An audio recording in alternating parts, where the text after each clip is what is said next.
every anxiety, every war, every broken heart, every moment of just deep existential dread. Imagine all of that stems from one tiny specific glitch in the operating system of humanity. Right. It isn't a villain causing the chaos, it's not a natural disaster. It is a glitch in Personal freedom. We really do. And that's why we're doing this deep dive today. You sent us this fascinating stack of excerpts from a mystical document called The Virgin Mary and the Kingdom of the Divine Will. By Luisa Picaretta. Yeah. Right, Luisa Picaretta. And our mission today is to dig into these notes and extract the core insights. Because, I mean, this isn't just history or a standard retelling of the Nativity story. Right, not at all. It reads like a radical, almost terrifying manual for spiritual transformation. We're looking at a text that takes a familiar historical and biblical figure, the Virgin Mary, and just completely reimagines her entire existence through this profound cosmic lens. It really frames the entirety of human history and Mary's role within it as this epic, unseen battle between two completely incompatible forces. Human will and the divine will. Exactly. Everything in these excerpts hinges on understanding that central conflict. Okay, let's unpack this, because to make sense of anything this theology claims about Mary or Jesus, we have to first understand the unique universe this text operates in. Right. It is a universe defined entirely by this concept of will, and the source material paints an incredibly bleak picture of the human version of it. Oh, it really does. The foundational mechanism of this theology views the human free will, when it's operating independently of its creator, as the literal source of all human misery. Wow. Yeah, the imagery used in the text is intentionally jarring. It portrays a life driven by human will as a dark, starless night. It's a maze of evils. The description that really stuck with me from the notes you sent is when it says people driven by their own will are like empty reeds that turn at every blow of wind. Yep. Like they are constantly oscillating, weak, inconstant, fearful. It's a very visceral way of describing modern anxiety, I think. Totally. Just reacting to every stimulus, constantly exhausted. And we have to look at the mechanics of why the text views the independent human will with such absolute horror. Like, why is it a starless night? Right. The text traces this back to the creation and fall of man, but it frames Adam's fall in a highly specific, mechanical way. The root of humanity's fall isn't about breaking a specific arbitrary rule. Touching a piece of fruit is completely beside the point here. Exactly.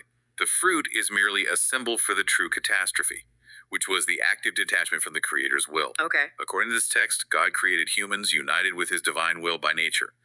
That divine will was meant to be the operating system. The strength, the prime motion. Right, the support, the food, and the literal lifeblood of the human mind. So by choosing his own will over the divine will, Adam basically severed that umbilical cord. He lost what the text calls his inheritance. Yeah, and his dominion over creation. He went from being a king over nature to being a frightened, timid pilgrim on earth, basically terrified of the very elements he was supposed to rule. Right. I'm trying to wrap my head around this mechanism, and it's almost like, well, think of a state-of-the-art smartphone. Oh, that's a good analogy. So that phone represents your soul. It has infinite potential, incredible hardware. Yeah. But you stubbornly refuse to connect it to the cellular network, and you refuse to plug it into the charger. You insist on running the supercomputer purely on its own isolated, draining battery. And then you wander around the world wondering why you're left holding a dark, disconnected, useless brick. Exactly. That mechanical translation perfectly captures the mystical concept at play here. The human will, acting alone, is that disconnected phone. It is utterly bankrupt. It has no internal power source to sustain itself over the long term. Right. And what's fascinating here is how Mary is introduced into this cosmic disaster as the absolute calculated antidote to Adam. She is positioned as the ultimate counter-narrative to that original glitch. Yeah. The text states that from the very first instant of her existence, what theologians call her immaculate conception, the divine fiat poured into her seed. Let me pause you there just to define some of this terminology for anyone listening who might not be steeped in this theology. Sure. Fiat in this context isn't the car company. It's a Latin word that translates literally to let it be done. It represents the active, creative command of God. Right? It is the active force of God's will. And the text is claiming that Mary didn't just passively avoid doing bad things. She was actively infused with this divine operating system from conception. Wow. The text poetically calls her the dawn that puts to flight the night of the human will. Because she never once, not for a single microsecond, operated on that disconnected battery. She never used her human will. Yeah. But, this raises a logical gap for me. Okay. If she's born with a fully charged battery, totally connected to the divine network from day one, how is her life supposed to be a model for us? Right, if she's built differently. Yeah. It sounds like she gets to just coast through life on easy mode. Does the text address that gap? It raises an important question, and the text absolutely addresses it. God required a proof. A proof. Yeah. The text explains that even though she was filled with the divine will, this wasn't a static condition. She had to actively, continually choose it. Oh, okay. So the text introduces the concept of her tests. The underlying philosophy here is that a test is what places the goods God wants to give into safekeeping. It matures the soul. Exactly. Yeah. God asked Adam for a test with the fruit, and he failed. So to reverse that failure, God required a test for Mary. He didn't ask her not to eat a fruit, though. No. He asked for her will itself. He asked her to keep her human will completely suppressed, as if she didn't possess it, for her entire life. Right. We see this play out in the source material even when she's a young child. At just 3 years old, she goes to the temple to be consecrated to the Lord. Yeah, she leaves her parents. And she has to actively sacrifice her human will, binding it to the foot of the divine throne. And the way her daily life in the temple is described, it strips away all the grandiose mystical visions you might expect, and it replaces them with deeply practical mechanics. Yeah, we're talking about sweeping floors, doing dishes, just basic chores. Right. But how does sweeping a floor engage cosmic divine power? That's the leap I think you, the listener, need to understand here. Well, it comes down to intention and the complete surrender of personal preference. She found profound joy in the humblest tasks because her sole rule was the divine will. Okay. If a superior gave a command, or if a little bell rang to call her to a chore, she didn't just hear an annoying bell interrupting her day. Like we all do.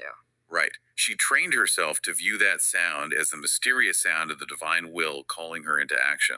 Wow, so by completely erasing her own desire to do something else, she created a vacuum. Exactly. And in this theology, God rushes in to fill that vacuum. She hid every mundane action in the immense sea of the divine fiat, essentially giving infinite weight to the act of sweeping a floor. Here's where it gets really interesting, though. Imagine you are Mary, operating entirely in this divine cosmic order, and then you are presented with the trial of her marriage to Saint Joseph. Oh, yeah. The text presents this not as some romantic fairy tale, but as a deeply confusing, almost alien trial for her. It creates a profound paradox within the narrative. The text notes that because she lived entirely in the divine will, she had no seed of human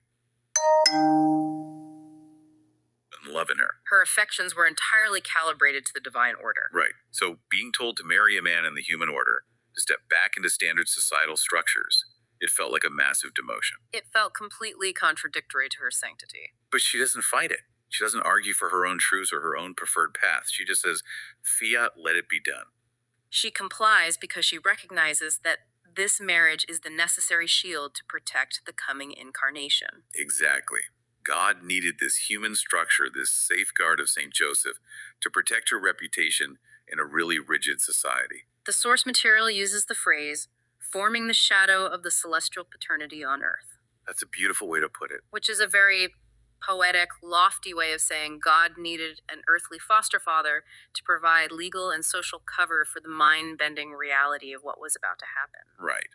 By suppressing her human confusion, ignoring her personal preference, and simply saying fiat to this strange arrangement, she sets the stage for the climax of this entire theology. The incarnation. The incarnation, the moment God becomes man. And the text paints an incredible, almost cinematic picture of this moment. The eternal word is waiting at the doors of heaven. Just waiting. He is actively on the lookout for the fortunate creature who will host him. But the crucial mechanism here is that God didn't want to force this. He didn't want to do this alone. It required a partnership? Yeah.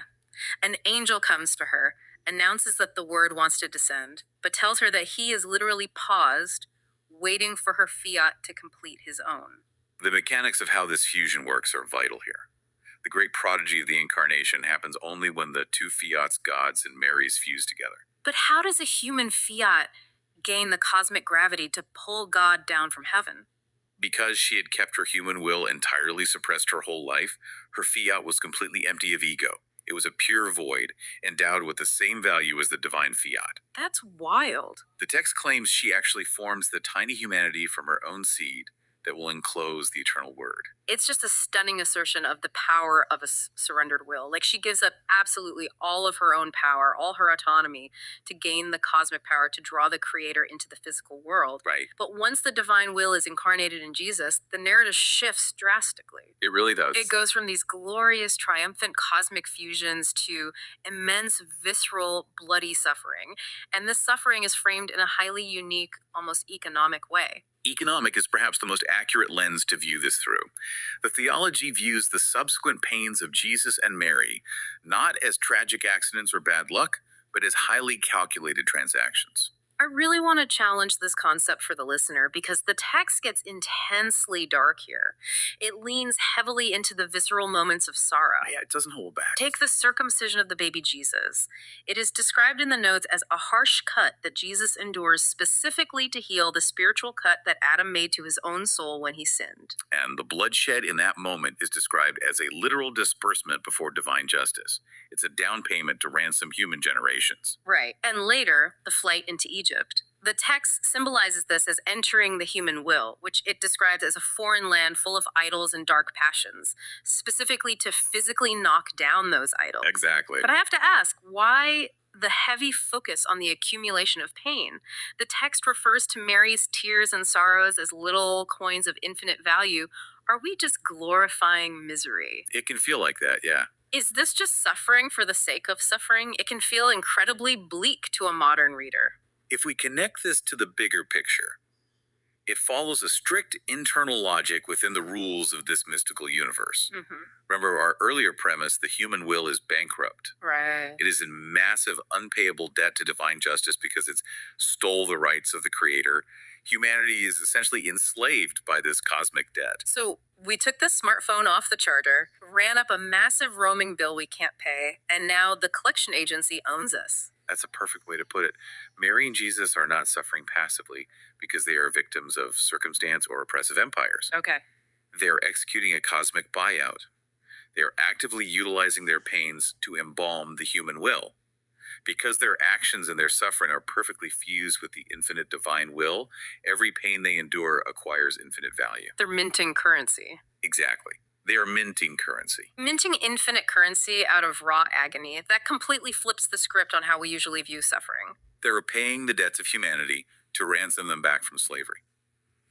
The text explicitly says that Mary acquired the title of Mother and Queen of all sorrows, precisely so that with those sorrows, she acquired the little coin to pay the debts of her children. Wow. The pain is the raw material the divine will requires to operate and create a pathway for salvation. So every tear she sheds, every rejection they face, every agonizing moment of the passion and crucifixion where Mary describes her heart being pierced by sharp swords, none of it is wasted. None of it. All of it is a calculated, infinite payment to buy back the human will. They're drowning the rebellious human will inside the immense seas of their sorrows. They're breaking it down and fortifying it so it can eventually, one day, receive the life of the divine will again. And that immense, painful investment leads us to the ultimate, triumphant conclusion of the text. The cosmic buyout actually clears the debt. It does. The ultimate victory is the resurrection. Yeah. Jesus rises from the dead, proving mechanically that the divine will can conquer even the finality of biological death. He commands his dead humanity to receive his soul again. Right. It is the definitive triumph over the human wills, which were weakened and almost extinguished, bringing the fullness of sanctity back into the physical realm. And Mary's triumph is equally cosmic. When her time on earth ends, the text describes her assumption into heaven. And it's not just a quiet, peaceful arrival. No, the angels and the celestial court are absolutely astounded by what they are looking at. The description is just breathtaking. The whole celestial court pauses its eternal celebration to marvel at her. They look at her, and they don't just see a human woman from the first century. Right? They see her as heaven, they see her as a sun, and they see her as an infinite sea. They marvel that she is the only complete work of the whole creation. And the text makes sure we understand exactly why she is the only complete work. It isn't because she was the nicest person or the most charitable. Exactly. It is solely because from the moment of her conception to her entrance into heaven, she never once acted on her own human will. Never once. The divine will had total, absolute, unrestricted room to expand within her, turning her into a universe unto herself. It is described as the first feast made in heaven for the divine will operating perfectly within a creature. But the ultimate goal of these excerpts isn't just to provide a theological history lesson about Mary. Oh, not at all. This entire structure is designed as an invitation to the reader. We've spent this time exploring a mystical text that completely reframes the entire story of Mary and Jesus. It's a masterclass in the absolute surrender of free will. Right. And throughout the 31 days of meditations contained in this text, Mary's constant burning plea to the reader is to literally hand over their will to her. She wants you, the reader, to place your human will in her maternal hands so she can exchange it for the divine will. And the promise attached to that surrender is massive. Oh, huge. She promises that if you do this, you will possess a divine strength, you will lose the seed of natural evils, and you will become a living bearer of this divine operating system to others just as she was. So, what does this all mean for you, listening right now? Yeah. It means confronting a deeply uncomfortable paradox about autonomy and freedom. It really does. I want to leave you with a final lingering thought that highlights just how radical this text is, especially when you contrast it with the air we breathe in modern culture every single day. Well, for sure. Think about the messages you are bombarded with. The entire modern world constantly tells you to find yourself. We are told to exert your own will, to manifest your desires, and to follow your own truth as the absolute only path to happiness and authenticity. Yep. But this mystical document suggests the exact literal opposite. It suggests that your truth, your desires, and your will are the very glitch destroying you. Okay. It claims that true cosmic power, unshakable peace, and universal harmony only come from the complete and total obliteration of your own will. It's a heavy thought. So think about that disconnected smartphone in your hand, that isolated, exhausting human will you operate on every day. If you actually possess the power today to make the ultimate trade, to hand over your flawed, tired human free will in exchange for an infallible divine one that connects you to the entire cosmos, would you actually have the courage to give up control and make the trade?